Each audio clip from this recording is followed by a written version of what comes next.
આજે આપણે જરદોશીની પાર્ટી કરવાની છે, જે સોયથી પણ થાય છે અને સુયાથી પણ થાય છે. આજે આપણે સુયાથી શીખવાનું છે. ચાલો, જો જરદોશીની પાર્ટી કરવા માટે છે ને, પહેલા આપણે નીચે સૂરમો મૂકી દેશું.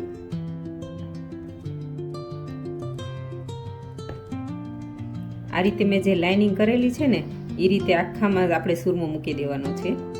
આ બધી જ લાઇનિંગમાં સૂરમો મૂકી દેવાનો છે પહેલા.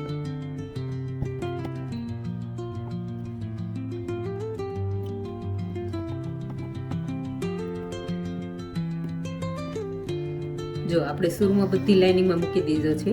હવે આપણે પાટી ચાલુ કરવાની છે. તો જરદોશીના નાના ટુકડા કરવાના છે આપણે, અને પછી છે ને પાટી વચ્ચેથી ચાલુ કરવાની છે. આ પાર્ટ પહેલા કરવાનો છે, પછી એક બાજુનો પાર્ટ કરવાનો, પછી બીજી બાજુનો.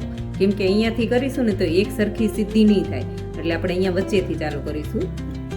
વચ્ચેથી જો પહેલા એકવાર આ જરદોશી ઉતારવાની, સાંકળી લીધી, પછી વચ્ચે ખાલી જવાનું, પછી પાછી જરદોશી ઉતારવાની છે, પછી પાછું ખાલી જવાનું છે. એમને સાંકળી લઈ લેવાની છે.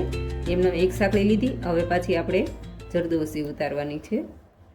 હવે આ ખાલી સાંકળી લેવા, પછી આ ખાલી સાંકળી લેવાની છે, પછી પાછી અહીંયા આપણે ગાંઠ મારી દેવાની છે. હવે આપણે જે એક એક ખાલી ટીપ જ્યાં જ્યાં વચ્ચે આવ્યા છે ત્યાં આપણે હવે અહીંયા આપણે જરદોશી છે એટલે અહીંયા બાજુમાં નથી લેવાની, અહીંયાથી ચાલુ કરવાની છે. આ રીતે આ જરદોશી ઉતારવાની છે.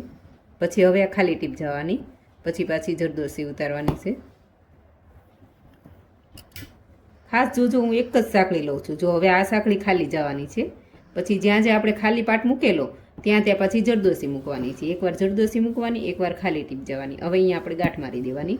અહીંયા જરદોશી આવી છે એટલે એની બાજુમાં જરદોશી નહીં આવે. અહીંયા જરદોશી નથી આવી એટલે એની બાજુમાં જરદોશી આવશે. હવે પાછું આપણે અહીંયાથી જ લેવાનું છે અને નજીક નજીક જ લેવાનું છે. જો આ રીતે આ જરદોશી ઉતારીને સાંકળી લીધી, હવે ખાલી સાંકળી લેવાની. હવે પાછી આપણે સાંકળી લેવાની, જરદોશી ઉતારવાની, પછી ખાલી સાંકળી લેવાની, પાછી જરદોશી ઉતારવાની, પાછી ખાલી સાંકળી લેવાની, પાછી જરદોશી ઉતારવાની. હવે અહીંયા લોક મારી દેવાનો. થાય છે પાટી જેવું. પછી હવે અહીંયા જરદોશી છે એટલે આપણે હવે અહીંયાથી આપણે જરદોશી ઉતારવાની છે. આ રીતે પછી આ ટીપ ખાલી જવાની છે.